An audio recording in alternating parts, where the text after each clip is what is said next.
Bom dia, boa tarde, boa noite, líder que tá ouvindo aqui o nosso outro episódio do Líder Pod, né? Depende muito do horário que você tá ouvindo ou assistindo. Tô aqui hoje sem a minha colega, a minha chefa Karina Parro, para poder conversar um pouquinho aqui sobre liderança, mas não estou sozinha, estou com uma pessoa, uma convidada super especial que topou aqui falar com a gente. Ela, que é fundadora do Instituto Internacional de Segurança Psicológica, a Patrícia Ansara, está aqui comigo hoje para poder falar um pouquinho disso. Muito voltado para o Acolhe, né? Que é o nosso primeiro pilar. E aí, lembrando um pouquinho o que é a descrição, né, do nosso primeiro pilar, que é acolher através da abertura, com relações transparentes e empáticas, promovendo um ambiente psicologicamente seguro e potencializando as fortalezas do time. Então, para começar a conversa, seja super bem-vinda, Paty. Obrigada, que delícia estar aqui, Nick, um prazer, que bom que deu certo. Ai, que bom mesmo. Nossa, estamos muito felizes em te receber. Maravilha, maravilha. Queria muito, para iniciar, antes da gente iniciar esse bate-papo, eu queria que você se apresentasse um pouquinho, quem é você e qual o seu lado A e seu lado B, tá bom?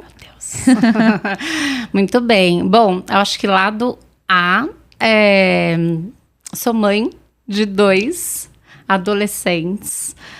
Loucura na minha vida, com 1 ano de diferença, um de 16, um de 17. Nossa, desafio. Entraram na pandemia menininhos, saíram homens, né, nessa pandemia. Então esse é meu lado A, sou casada há 20 anos quase.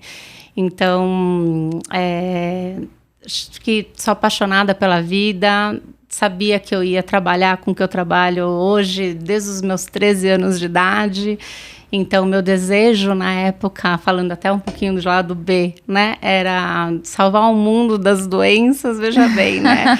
E todo mundo me achava muito sonhadora, como é que essa menina vai ficar, né? Ela é muito sonhadora, no que ela vai trabalhar, como que ela vai fazer? E eu sempre via final feliz nas coisas, né? E eu pensava, meu Deus, eu preciso ajudar essas pessoas a serem felizes, a encontrarem, né, a felicidade onde elas passam, a se realizarem. Então, eu sabia que eu queria trabalhar com isso, né? E daí, para ser psicóloga, foi um pulo. Então, resolvi trabalhar com a psicologia organizacional e me descobri dentro do recursos humanos. E fiquei 25 anos dentro de RH, trabalhando, assim como você, com cultura, com desenvolvimento de liderança. Demais. Com engajamento, com clima, e eu acho que esse é o grande caminho para a gente fazer grandes transformações, né?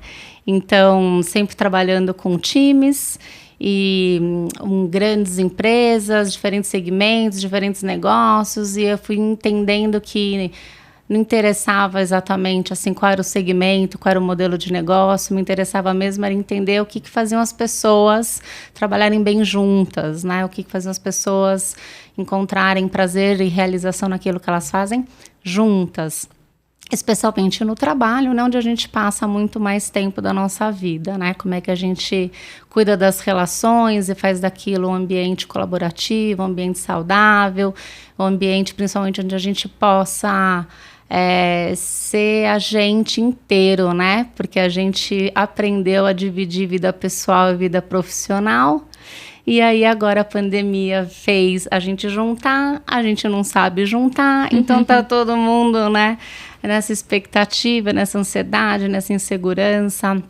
Então acho que juntando aí meu lado A e meu lado B, né, profissional e maternal e enfim, acho que por detrás de tudo isso tem muita coragem, né? E tem muito medo também, né? De fazer as coisas acontecerem. É o que impulsiona a gente, o que impulsiona, né? Acho que o meu desejo de transformar, de impactar, né, as pessoas e criar um mundo mais humano, mais colaborativo, a partir das organizações, que é onde está todo o capital intelectual, todo o capital financeiro, os recursos possíveis para fazer isso acontecer, é maior, né? Então, Acho que é isso, um pouquinho de mim. Maravilhosa. Bom, eu sou suspeita um pouquinho, né? Porque não estou nessa área à toa.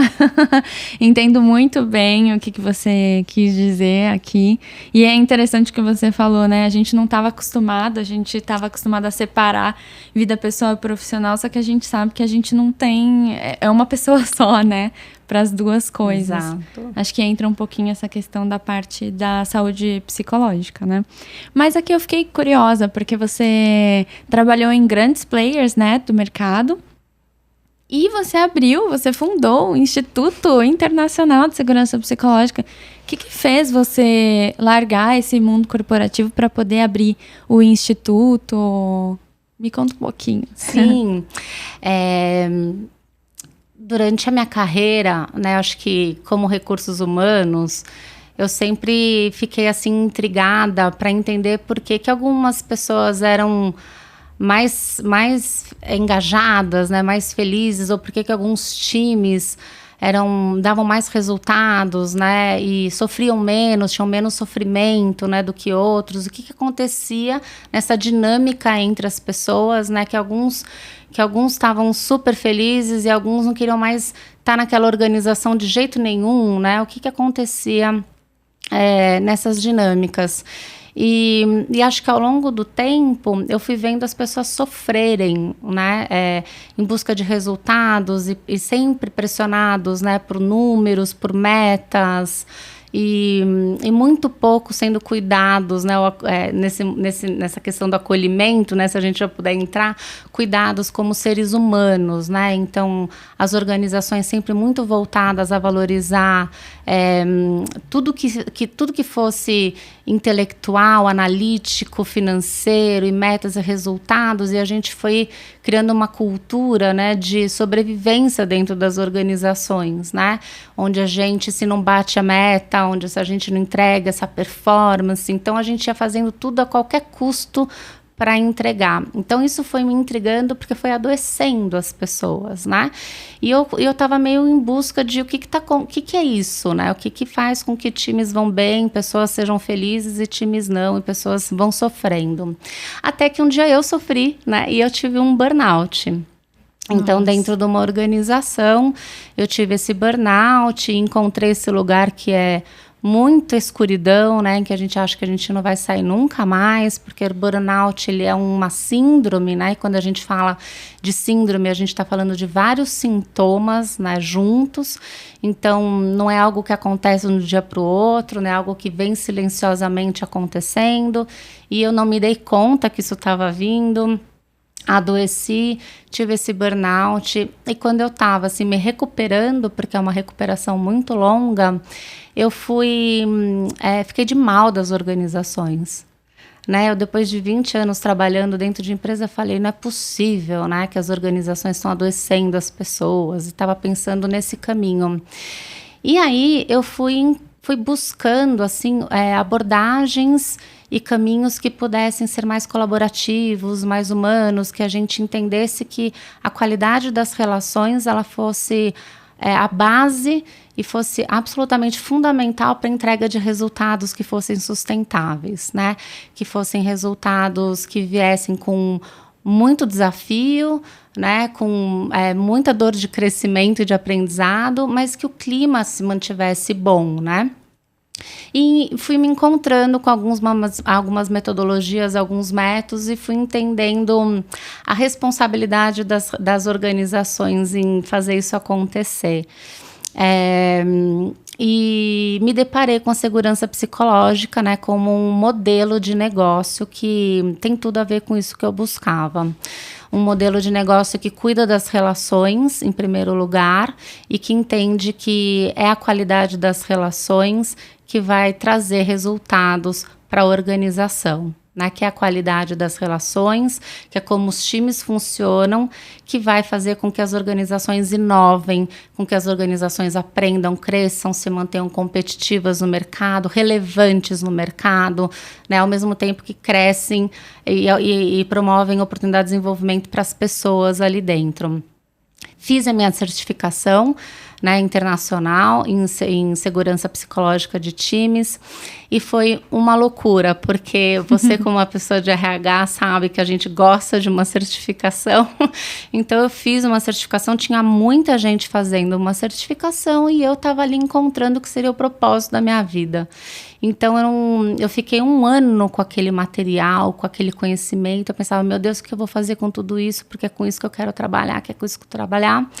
E aí eu conversei com quem é hoje a minha sócia, a Verusca Galvão, e falei, a gente precisa trabalhar com isso juntas, eu quero trabalhar isso com você, e vamos fazer isso acontecer, faça essa certificação, pelo amor de Deus, e vamos ver como que a gente pode fazer isso acontecer de verdade aqui no Brasil. Enfim, aí ela fez a certificação, entendemos o que é segurança psicológica como um modelo de gestão de liderança, uma gestão de negócio, e a gente entendeu que a gente não ia conseguir fazer mudança sozinha. Então, a gente trouxe para o Brasil a certificação, a primeira certificação internacional em segurança psicológica de times, e começamos a formar facilitadores, uma rede, né, para que a gente pudesse alcançar mais e mais pessoas, organizações, que pudessem levar esse modelo, né, de negócio para dentro das organizações.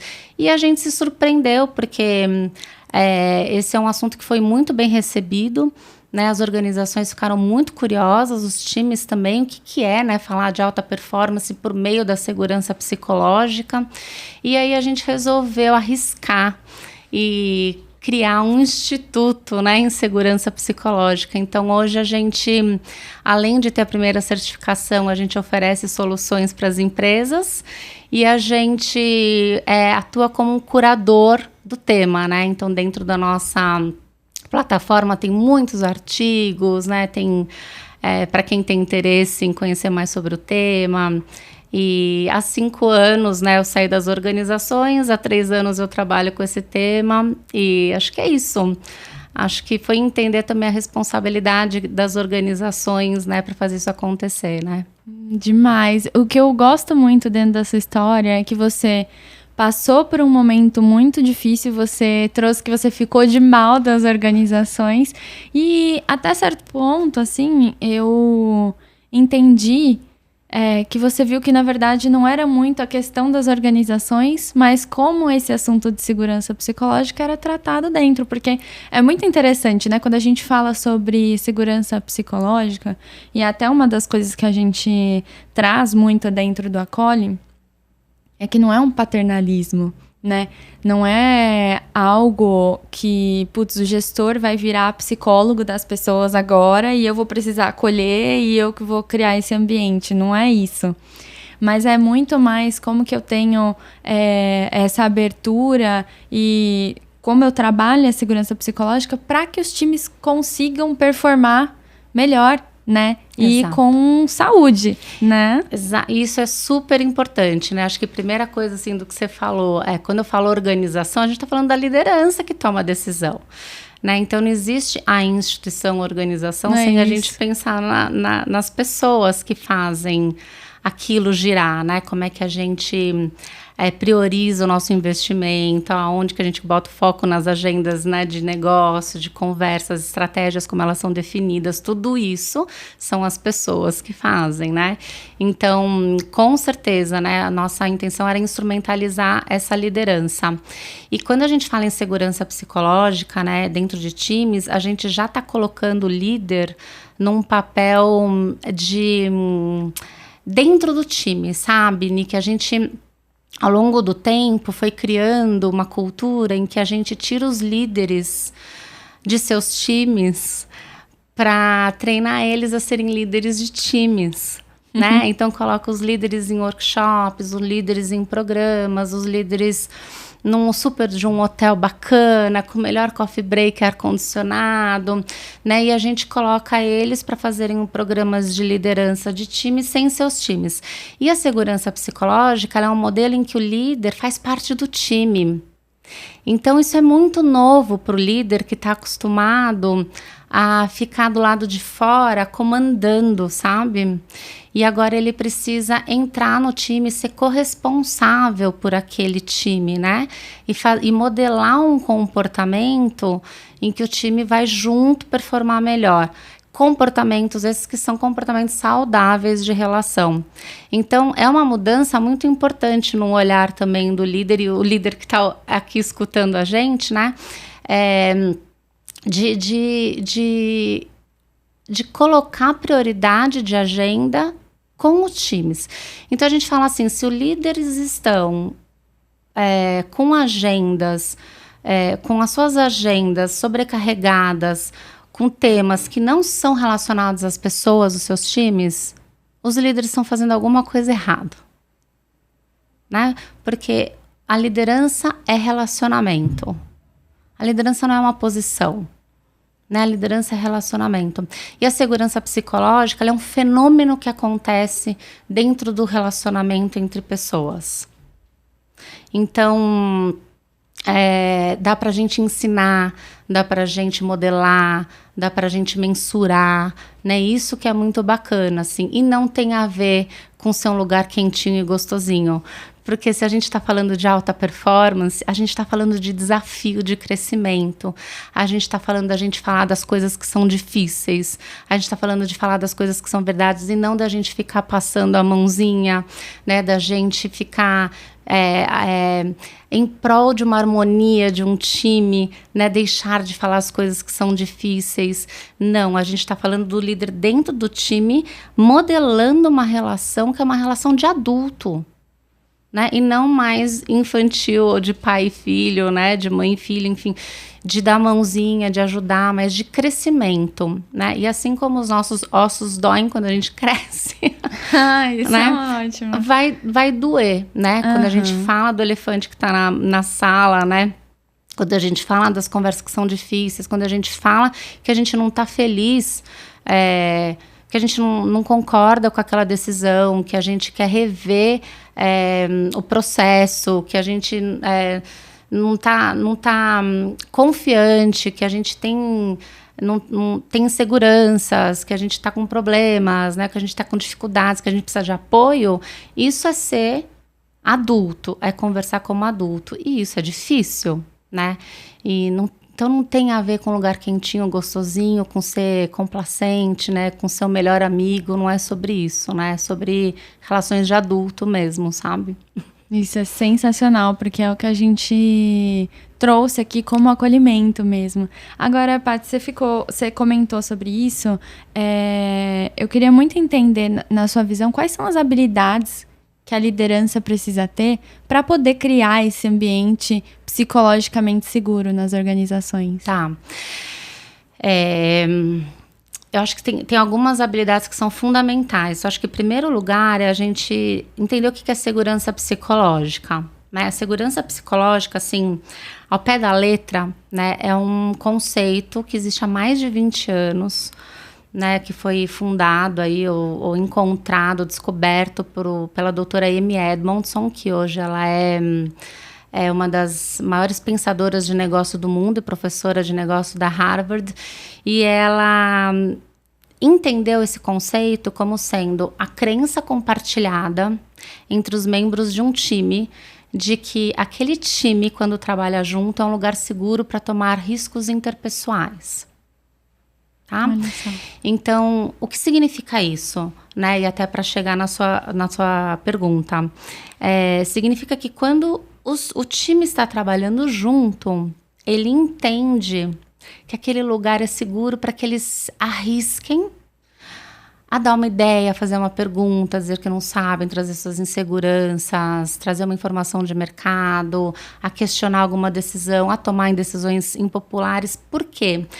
Todo o risco da fala é visto pelo time, por todos do time, como uma oportunidade de crescimento, de aprendizado, né, de encontrar caminhos alternativos.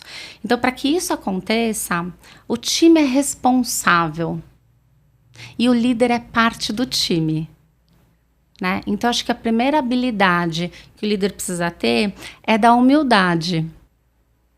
Primeiro, de sair desse lugar de que ele sabe tudo. Tem muito líder que se coloca nesse lugar porque a gente foi treinado a ser assim. O nosso modelo educacional treinou a gente a saber das coisas, a ir bem, a não errar, a tirar notas boas, senão a gente não passava de ano. Ou a gente repetia tudo, né, e perdia um ano e as relações. Então a gente foi treinado a dar respostas e a saber das coisas. E quando a gente chega numa vida adulta e como uma posição de liderança, a gente está muito expert nisso. A saber das coisas, né, a dar os caminhos, a dar mais respostas e fazer menos perguntas. E o nosso modelo mental foi treinado a sermos líderes que precisam saber das coisas. Né? Porque se eu estou numa posição de liderança, eu preciso saber das coisas. Então, a primeira coisa é o líder se desprender desse lugar de que ele sabe tudo. Isso é interessante, que dentro do nosso conceito a gente traz, né? Que o líder, ele não é... Ele precisa entender que ele tem que ser vulnerável e que ele não é um herói. Né? Exato, e isso é um alívio para a liderança, sabe? A gente quando conversa sobre isso com os líderes e fala, vocês podem dizer que vocês não sabem, né? Vocês podem fazer pergunta para os seus times querem participar, não tome a decisão sozinho, não seja um líder apaixonado pela própria voz, sabe? Escute outras pessoas, amplie as perspectivas para você tomar decisões mais inteligentes. Então o líder precisa ter, primeira coisa, humildade, né, para entender que ele não sabe de tudo, para desaprender o que ele acha que ele já sabe, né? Coragem, né, para ser vulnerável e poder falar sobre isso, fazer perguntas, escutar outras opiniões, tomar decisões impopulares, né? Coragem. Eu acho que também perdão, sabe? Eu acho que quando a gente fala de perdão para a liderança, a gente está falando do líder olhar para a história dele e pensar aonde que ele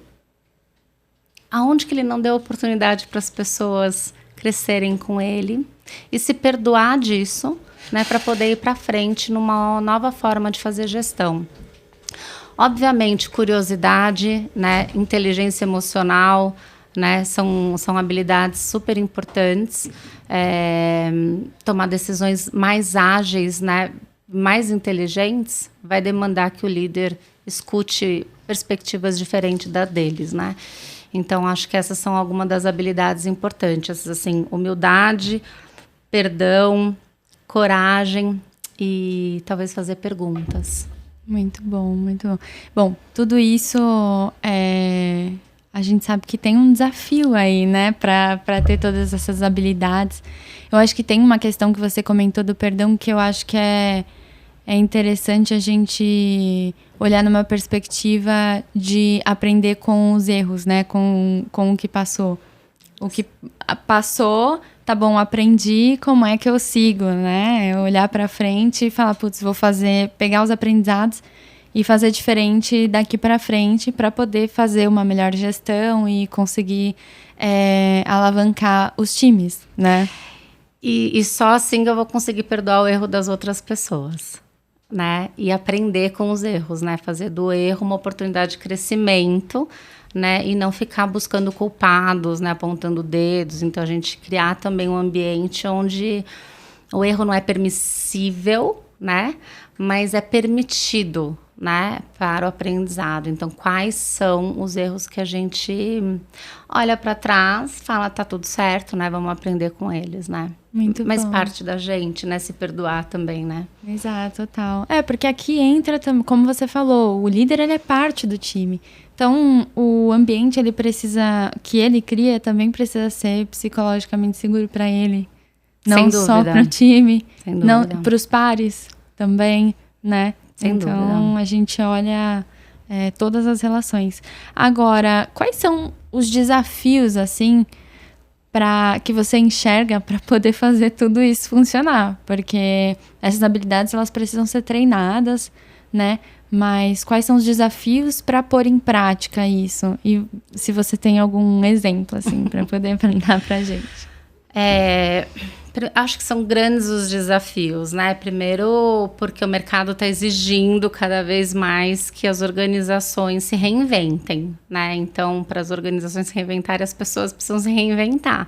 E a verdade é que a gente não acorda todo dia de manhã falando, oba, hoje eu vou mudar, né? Oba, hoje eu vou ser diferente. A gente está sempre buscando um estado de conforto, um estado de segurança, né? Um estado onde a gente já pertence, né? Para nutrir isso, né? E não do desconforto, né?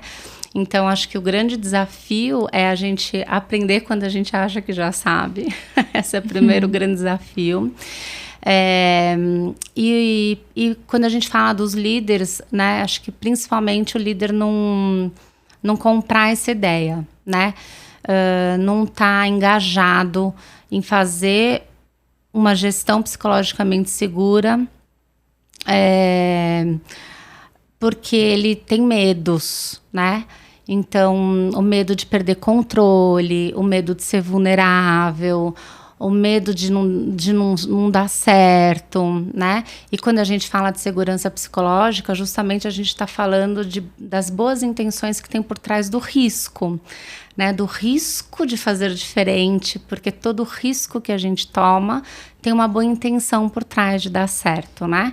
Então, acho que os grandes desafios são o líder não estar engajado, não entender que isso é um modelo de gestão e é o único modelo de gestão que vai fazer funcionar daqui para frente, senão as empresas vão morrer, e vão morrer porque as pessoas vão adoecer, né? E vão morrer porque as pessoas não vão mais colaborar, não vão engajar, não vão mais contribuir para novas ideias e crescimento da organização.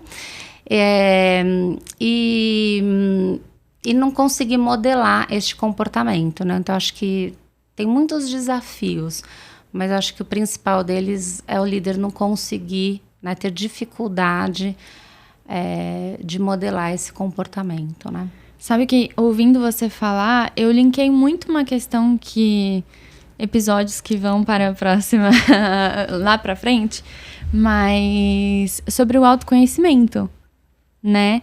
Eu acho que é importante a gente ter esse autoconhecimento, porque é dessa forma que você entende, acho que você toma consciência das suas ações, como você funciona, e para poder driblar esses desafios que parecem monstros, né, na cabeça, e putz, não vou conseguir, ou isso não faz sentido para mim, para poder criar esse ambiente. Você acha que faz sentido? Faz total sentido, né? Então, acho que o primeiro passo é autoconhecimento, né? Então, eu só vou reconhecer no outro, se o outro tá desconfortável, né? Se a equipe tá ali querendo falar alguma coisa e não tá falando, né? Se a equipe não tá engajada, se tem algum desconforto ali, né? Para fazer alguma ação acontecer, se eu entender de emoções, né? Eu só vou desenvolver minha capacidade, minha habilidade de perceber no outro, se eu percebo e reconheço dentro de mim. Então, isso é muito importante. Sempre. Mas na segurança psicológica em times, o grande diferencial, Nick, isso é um ponto super relevante, que como é uma responsabilidade compartilhada do time, a gente não vai falar do indivíduo. Olha só. Cada indivíduo tem uma necessidade, né? E tem as suas questões individuais de crenças, de valores, de inseguranças e tudo mais. Mas se o time ele tá comprometido em fazer acontecer a segurança psicológica, e são 7 elementos que fazem a segurança psicológica acontecer dentro de um time, se o time se compromete com isso, como um projeto de time, um vai cuidando, ele se autorregula. Então, ele vai entender que eu tenho um líder ou que eu tenho uma outra pessoa que está desconfortável, mas que ela tem o que a contribuir. Então, eu vou chamar aquela pessoa para conversar, ou vou trazer a opinião daquela pessoa por meio de perguntas ou o que for, mesmo que aquela pessoa seja insegura, não tenha uma habilidade, né, de comunicação, ou não saiba muito do tema, esteja em desacordo, né? Porque eu vou perceber no outro isso e vou falar para cá, para esse time importa, né? Então, é isso que faz a gente se relacionar, é isso que faz a gente ser diferente quando a gente está em grupos e quando a gente está sozinho, sabe? Então, toda a nossa capacidade de autoconhecimento, né, vai ajudar a gente a entender quais são os nossos gatilhos e a perceber no outro como a pessoa tá, se sente. Mas quando eu tô em time, o time é responsável por fazer as necessidades coletivas acontecerem em primeiro lugar, né? Então, esse time vai se autorregulando apesar das necessidades, das dificuldades individuais. Essa é a grande diferença quando a gente fala em segurança psicológica de time. Então, é interessante porque o autoconhecimento, então, ele é como se fosse um pré-work. É como se fosse um pré-work. É um negócio que é meio que implícito, assim, todo mundo precisa ter para ter esse momento de segurança psicológica em grupo, que aí a gente entende que é sempre olhar o coletivo, né? Agora você comentou das 7 habilidades? São 7 elementos. Elementos. Fiquei curiosa. Sim. Você pode compartilhar com a gente? Vamos lá, vamos ver se vem, né? Os 7 elementos, porque às vezes na hora de falar os 7, não falta um. É isso. Mas a segurança psicológica, ela só acontece como fenômeno nas relações quando esses 7 elementos acontecem juntos. São prática do time. E o time é responsável em fazer esses elementos acontecerem. São, como é que a gente assume riscos de negócio? Então, se a gente é um time aberto a assumir riscos de negócio, a pensar de formas diferentes, a dar ideias diferentes, a encorajar, né, novos modelos, a arriscar novos formatos. Então, se a gente tem segurança em tomar riscos de negócio. Se a gente se sente seguro em pedir ajuda dentro do time, ou se pedir ajuda é visto como fraqueza, como incompetência, né, como falta de habilidade, ou se é visto como é que a gente se apoia junto nessa interdependência, né, e como fortaleza de vulnerabilidade, não tô dando conta, né, então você me ajuda aqui. Apoio mútuo, que é como é que se o time para tudo porque entende que quando alguém tem um problema, o problema que essa pessoa tem o mesmo peso e relevância dos outros, o time, ou se o time não se apoia e cada um cuida do seu, né? Apreciação, como é que o time se aprecia e aprecia o quê? Né? As conquistas, os resultados, os talentos, as boas ideias, os erros, o que o time está apreciando e se ele aprecia. Que mais? A gente tem, tá vendo? Me falhou agora os 7 elementos. São pedir ajuda, apoio mútuo, apreciação, assumir riscos, lidar com diversidade de pensamento. Então, se a gente tem espaço para falar ideias diferentes das ideias que estão vindo, né? Ou se a gente é um time que sempre os mesmos estão falando e sempre os mesmos estão contribuindo, porque quando isso acontece os outros vão se calando, não tem necessidade de contribuir. E tem mais 2 que vão vir, né? A gente deixa elas chegarem aí. Falharam 2 aqui. Mas olha, esperando as outras 2 chegarem por aí. Mas qual que você acha que é a ação principal? Um líder, ele quer, junto com o time, criar esse ambiente, né? A gente tem esses 7 elementos que a gente precisa se atentar. Qual que é o primeiro passo que esse grupo precisa tomar para começar a fazer isso funcionar? Tá. Então, se você é líder, né, quer começar já amanhã fazendo isso dentro do seu time, tem dois comportamentos básicos que você pode começar a fazer já. O primeiro deles é distribuição de fala entre as pessoas do seu time igualitária. Então, todo mundo fala, todo mundo importa. Se você é um líder e tá falando sozinho, tá tomando decisão sozinho, ou com 2 que você mais gosta, ou tem preferência, ou pensam igual a você está desperdiçando todo o potencial criativo que aquele seu time tem. Então, distribuição de fala igualitária, que a gente fala. Dá oportunidade para que todo mundo fale, contribua. Como é que você pode fazer isso? faça perguntas, né? Antes de tomar uma decisão, tenha certeza que todo mundo falou, né? Faça uma rodada, né? Tem vários jeitos de você fazer isso. Perguntar qual que é a opinião da outra pessoa que fica mais quieta, né? Chamar para conversar, né? Exato. Perguntas, perguntas e perguntas. Paty, não sei fazer isso. Pergunta para o time. Como que vocês acham que a gente poderia fazer para que todo mundo falasse? Pode ser uma pergunta, o próprio time pode te dar uma ideia, né? Se você não sabe por onde começar. Então, distribuição de fala. O segundo comportamento é a habilidade social, que a gente chama. Alta sensibilidade social, que a gente chama. Que é a nossa capacidade de perceber no outro se o outro está desconfortável ou não, sem ele ter que falar. Porque a gente sabe quando o outro está confortável ou desconfortável pelo corpo, pelas expressões, né? Nosso corpo, nossas expressões, elas falam muito mais do que a nossa boca fala, né? Elas dizem muito mais, nos contam muito mais do que aquilo que está saindo da nossa boca, né? Então, a gente é capaz de saber quando as pessoas não estão contentes, quando as pessoas estão com medo, quando as pessoas estão insatisfeitas, quando as pessoas não estão comprometidas, quando elas estão inseguras, quando elas são desconfortáveis, só pelo jeito como elas se comportam. A gente tem esse repertório de vida. A gente sabe o que é uma virada de olho, um cruzar braço, sair da sala, fingir que está ouvindo, mas está anotando. A gente sabe disso porque a gente faz isso.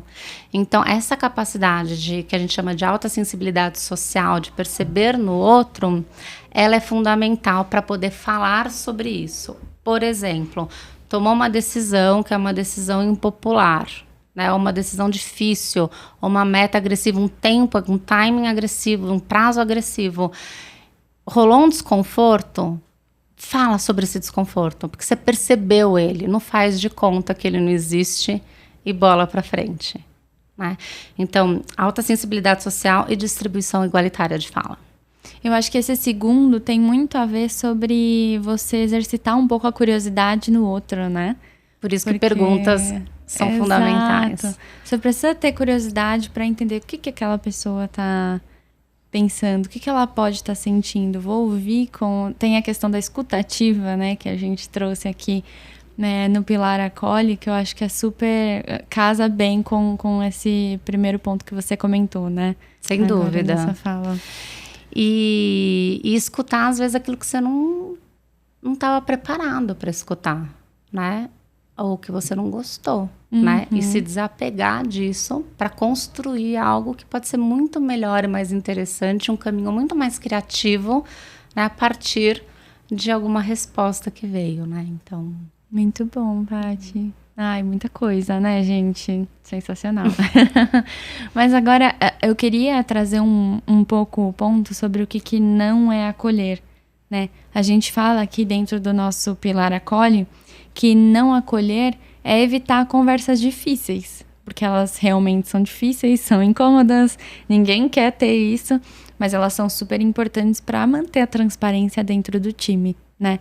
E aí eu acho que muito desse receio das pessoas de ter conversas difíceis vem do fato de que elas não sabem muito bem como se referir, né, a essa questão que ela quer abordar com o time, porque não sabe como que a pessoa vai receber isso, qual que vai ser o tom que ela vai utilizar, quais são as palavras. Isso até...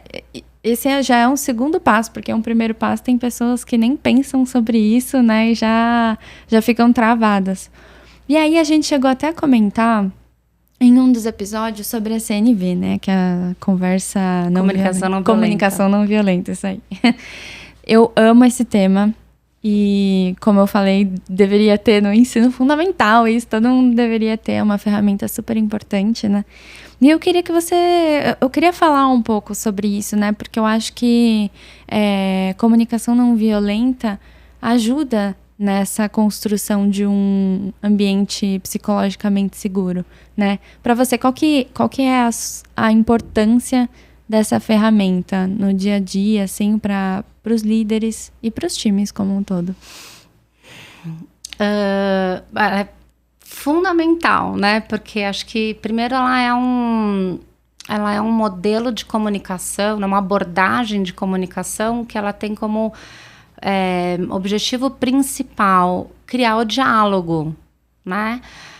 Mediar conflitos, trazer comunicação autêntica, né? Que é a transparência. Então, ela é muito fundamental e você tem total razão, ela devia existir como base curricular, né? Porque a gente é emocionalmente analfabetos, né?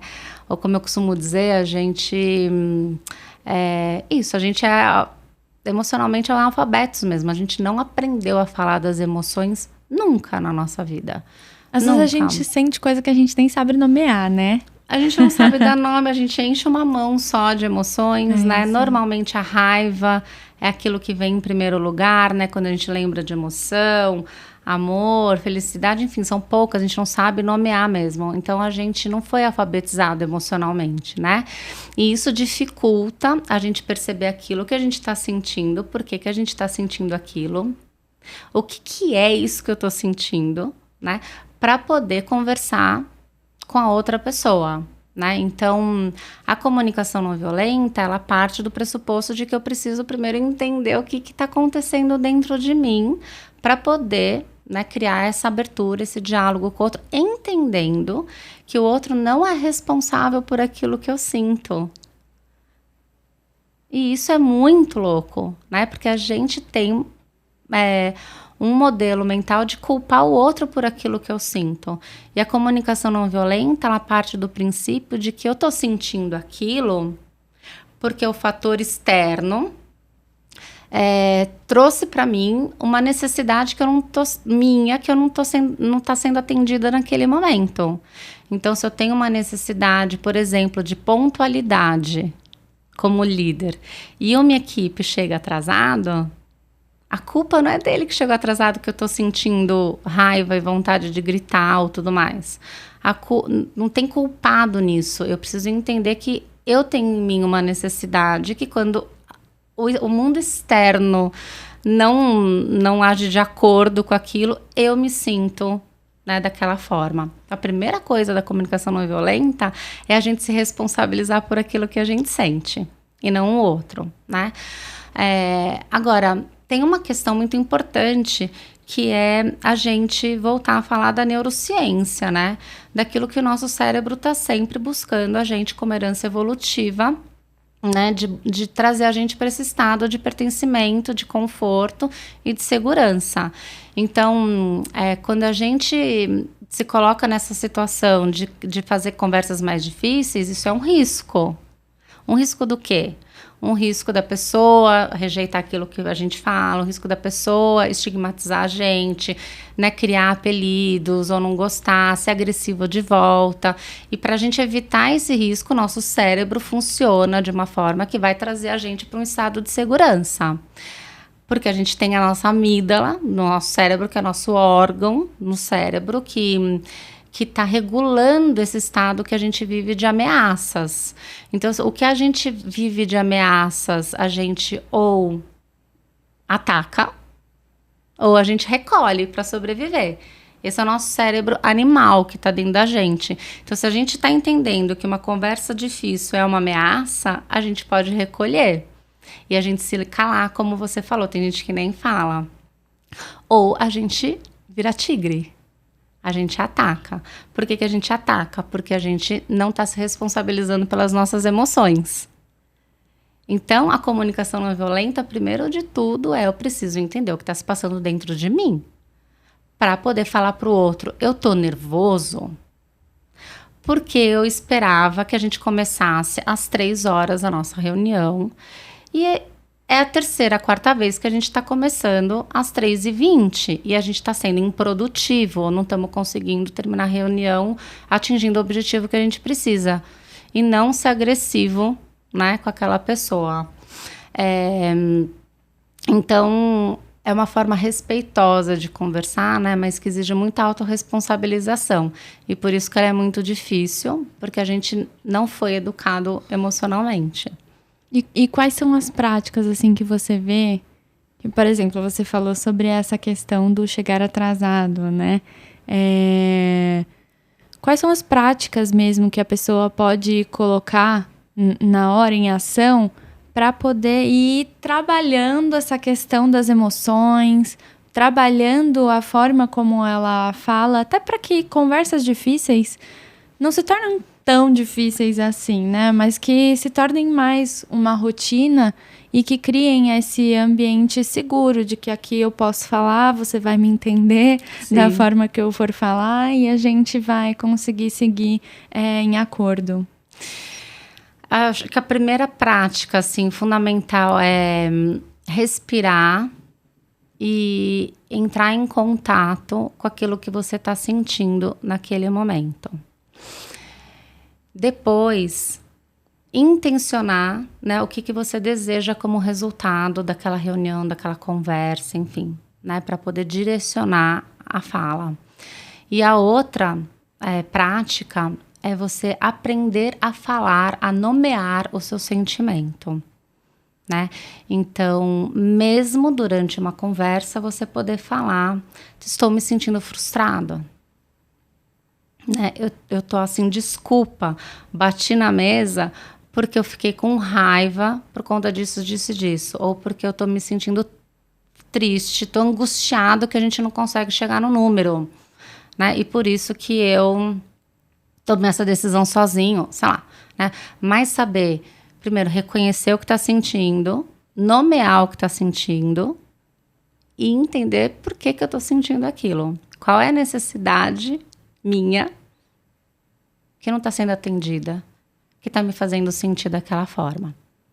E aí um estágio ainda mais avançado, né, de prática é eu poder fazer os pedidos corretamente, né? Então, vocês poderiam, por favor, na próxima reunião, né, trazer esse relatório de uma forma assim, assim, assim, para que a gente possa ganhar eficiência, porque a eficiência para mim é importante. Quando a gente não consegue chegar nesse resultado, eu me sinto frustrado. E quando eu me sinto frustrado, eu reajo dessa forma. Olha esse nível, né, de consciência de estado. Isso é se colocar num lugar de vulnerabilidade. Então, a gente está, de novo, voltando para a questão do autoconhecimento, da vulnerabilidade, dessas práticas. Mas reconhecer o que está sentindo, nomear o que está sentindo e por que está sentindo, acho que é um bom caminho. Super importante. Eu acho que tem um ponto também para ajudar nessa questão da agressividade, né? Porque muitas pessoas veem conversas difíceis como algo que já vai rolar uma agressividade na fala e vai ter uma reação que não é legal. Como você comentou, a parte do selvagem, né? Do nosso instinto selvagem. Acho que o que você comentou de sempre trazer o que você sente, não apontar aquilo, a ação da pessoa como o grande problema, é uma das coisas que podem ajudar, né, a compreensão de ambas as partes, né? Então, não falar, você chegou atrasado, você deixou a gente ser improdutivo, mas eu me sinto, né, frustrado por conta disso. Tô nervoso, né, agora por conta disso. Precisa saber o que tá, qual é o gatilho. Tô nervoso por conta disso. Vamos dar um tempinho, daqui a pouco a gente fala. E eu acho que tem uma outra questão, né, Nick, ouvindo você falar, que é assim, por que a gente chama de conversa difícil? Por que não pode ser? A gente já estigmatiza, né, o negócio. A gente já entra, né, assim, com medo do que vai ser, né, da problemática que vai ser, daquilo que como que isso pode se transformar no quê, né? Quais são as consequências daquilo. Então, são conversas que a gente chama produtivas mesmo, né, de crescimento, sabe? Dentro da segurança psicológica, a gente fala de conversas produtivas, conversas isso é bem de crescimento. Legal, essa perspectiva. Né, onde eu vou colocar o meu ponto de vista, você vai colocar o seu e a gente junto vai construir algo que é maior, né, ou diferente, vai encontrar uma solução que seja boa para os dois, para as duas partes, para todas as partes envolvidas, né? Quando a gente fala em conversa difícil, que a gente já entra nesse imaginário de que vai ter uma agressividade, uma luta, a gente já está falando que para um ganhar, outro tem que perder. E a comunicação não violenta não tem nada a ver com ganha-perde. Ganha-perde é esse modelo mental que a gente construiu, né, ao longo dos anos todos, que trouxe a gente para esse estado de exaustão que a gente tá. A gente não aguenta mais isso, né? A gente nem percebe, né? Mas a gente fica replicando esse modelo que não é algo que não é ajuda, saudável, né? Então, se a gente liderar, né, o nosso time, ou se a gente é né, parte de um grupo de trabalho em que para um ganhar, outro tem que perder, já está errado. Né? A gente não vai chegar a resultados melhores nunca assim. Né? Então, é um modelo de conversa, uma abordagem de diálogo onde as partes envolvidas, elas ganham com as perspectivas todas, ganham com o nível de conexão que é feito, com o aprendizado daquele diálogo, ganham com o nível de autoconhecimento, conhecimento do outro, ganham encontrando ideias alternativas e criativas, ganham muito, né? Então, são produtivas. Né, eu gostei disso, hein? Podemos adotar por aqui. Eu acho que é um bom caminho, né? Porque a palavra em si já repele um pouco, né, as pessoas, mas faz super sentido. Tudo que é difícil a gente não gosta, né, porque, de novo falando do nosso cérebro, né, ele é uma máquina que foi feito para encontrar eficiência de uma maneira com o menor gasto possível de energia. Uma máquina eficiente para fazer as coisas sem gastar energia. Então, quando a gente fala que vai ser difícil, né, nosso cérebro já reage de uma maneira ameaçadora. Então, a gente já não quer, não é? E aí, a gente vai num comportamento, num estado mental de se proteger. E aí, se a gente está se protegendo, é porque o outro tem a chance de ganhar ou de voar em cima de mim. Então, já está na relação de ganha-perde, já está errado, né? Perfeito, Paty. Para quem quer saber um pouco mais sobre CNV, onde que as pessoas podem procurar? Isso aí. Nossa, hoje tem tanto material disponível de CNV maravilhoso. Marshall Rosenberg, né, é o psicólogo que criou, o pai da CNV, né, da comunicação não violenta. Então, acho que tem um livro dele que chama Comunicação Não Violenta, delicioso de ler, fácil de ler, com muitos exemplos de diálogos que ele teve ou que ele ouviu, né, e como ele faria diferente ou como ele fez diferente aquele diálogo acontecer. Ainda, né, bebendo da fonte, tem vídeos dele, né, na internet que você pode ir lá colocar, de uma palestra maravilhosa que ele fez, que acho que são 3 ou 4 vídeos dele que tem disponíveis. Então, Marshall Rosenberg é a fonte, né? Então, acho que... Demais. Acho que sim. Eu quero ver. Quero ver super, que eu amo esse assunto, como eu comentei. Super importante. Paty, muito obrigada. Estamos chegando ao fim de mais um episódio. E foi uma delícia conversar com você. Esses assuntos, como eu falei, eu sou um pouco, né, suspeita para poder falar, porque é muito bom. Queria agradecer mesmo a sua participação, foi super rica. Tenho certeza que todos os líderes aqui vão ganhar muito te ouvindo. E a galera pode te seguir, LinkedIn, Instagram? Nossa, super aí. Pode, manda perguntas, faz ali seus comentários. A gente está no Instituto Internacional em Segurança Psicológica. Vocês encontram o Instituto só digitando IISP em qualquer rede social.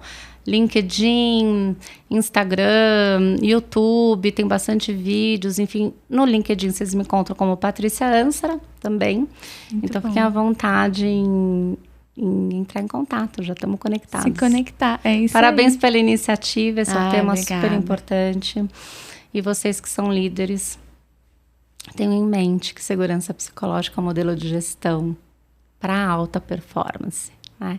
E para a gente chegar lá, precisa fazer esforço. Então, não é um lugar quentinho.